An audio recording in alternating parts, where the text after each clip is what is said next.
Agora, essa foi a sua pergunta é ainda um pouco diferente, não é? Que é a pergunta pela relação entre o abraço, o espaço e as fronteiras. Né? O Evangelho é um só. Né? O Evangelho é algo que Deus vive sempre de novo e viveu em Jesus Cristo e traz para cada geração. O que nós precisamos discernir é o que é o Evangelho e o que são as nossas formas e o que é a nossa cultura evangélica, por assim dizer, não é? Que vai matando a vida da igreja.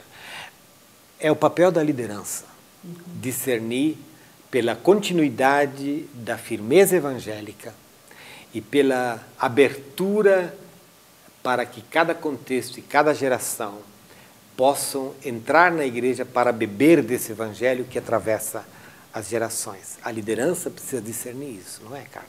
Muito obrigada, Valdir, pela sua presença aqui conosco, trazendo essa palavra de esperança, né? E também de alerta para que os cristãos possam estar tendo um olhar e repensando realmente a sua relação com o meio no qual está inserido. Obrigado. E você, amiga, amigo, continue conosco, porque Deus ainda tem muito a falar ao seu coração. Agenda. Olá! O que você faz nas noites de quarta-feira? Fica em casa vendo televisão?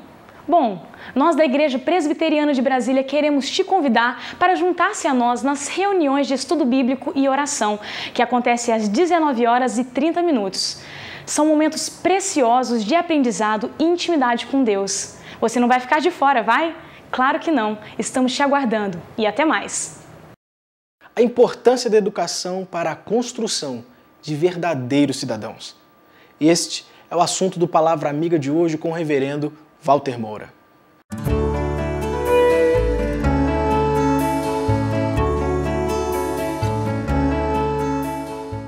Olá, querido amigo. Nós estamos aqui mais uma vez juntos no programa Janela para a Vida e oramos para que seja um momento agradável para você, para a sua família, você que tem nos acompanhado ou você que casualmente parou agora nesse canal de televisão.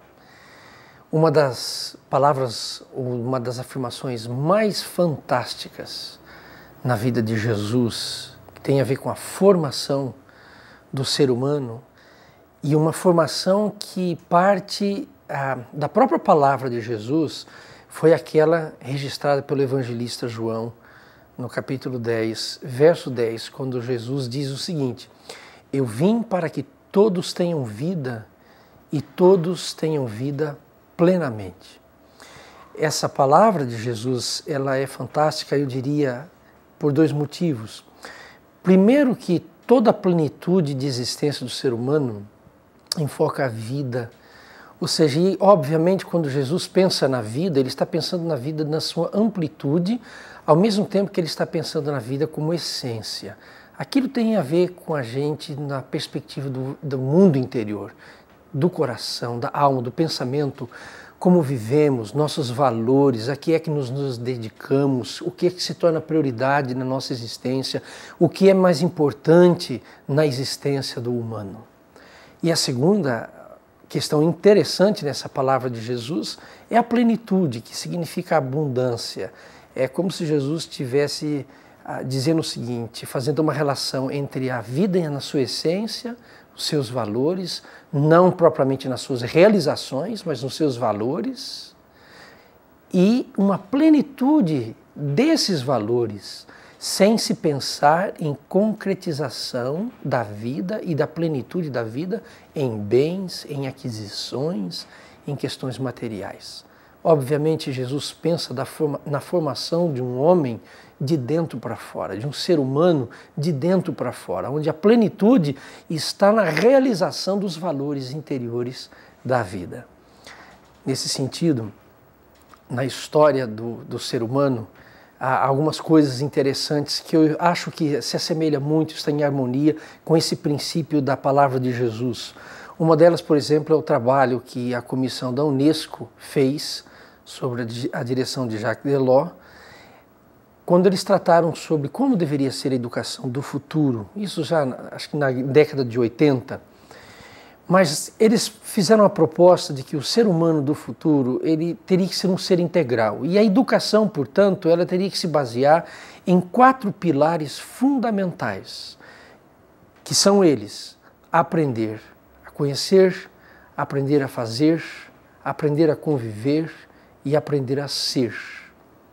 Onde o ser é o homem interior, é a pessoa como realização interior. O conhecer implica no conhecimento das técnicas, das tecnologias, do conteúdo da ciência. O conviver é como nós vamos conviver entre seres humanos e como vamos conviver com o conhecimento de cada um naquilo que aprendeu, e a fazer é a dimensão do conhecimento onde nós aplicamos toda a tecnologia, todo o conteúdo, toda a ciência que aprendemos. Pensando nesses 4 pilares, eu acrescentaria mais um, à luz do que Jesus disse: aprender a cuidar. Logo, o que nós teríamos então nesse quadro desses 4 pilares da educação do futuro, olhando para a declaração de Jesus: eu vim para que todos tenham vida e tenham vida plenamente, mas esse pilar que eu chamo de o pilar do aprender a cuidar. Olha, quando pensamos no aprender a conhecer e olhamos para a vida de Jesus, nessa proposta, ter vida e ter vida em plenitude, conhecer é muito mais do que manejar, do que dominar conhecimentos. O conhecer significa a minha capacidade também de aplicar o conhecimento que eu tenho. É a sabedoria. O que eu sei para quê? O que eu conheço para quê? E aquilo que eu conheço, como é que eu uso esse conhecimento? O segundo pilar que nos leva ao fazer, nos remete à prática. Vivemos num mundo de grande conhecimento. A tecnologia, os instrumentais, aquilo que nós não sabíamos, hoje nós já sabemos muito mais sobre coisas que nós não sabíamos no passado, mas a grande pergunta é o que é que nós estamos fazendo de prático com tanta tecnologia, com tanto conhecimento, até mesmo com tanto capital? Aonde o ser humano tem investido a vida? No humano, ou o ser humano tem investido a bem dos interesses do aumento apenas do capital? Quanto ao pilar que foi colocado sobre aprender a conviver, é um convite que nós temos de saber a viver com o nosso próximo, com o nosso semelhante. Às vezes conhecemos muitas coisas, às vezes aprendemos a fazer muitas coisas, mas não sabemos compartilhar o que sabemos fazer e o que conhecemos. E aí vem o grande problema do egocentrismo do coração do homem.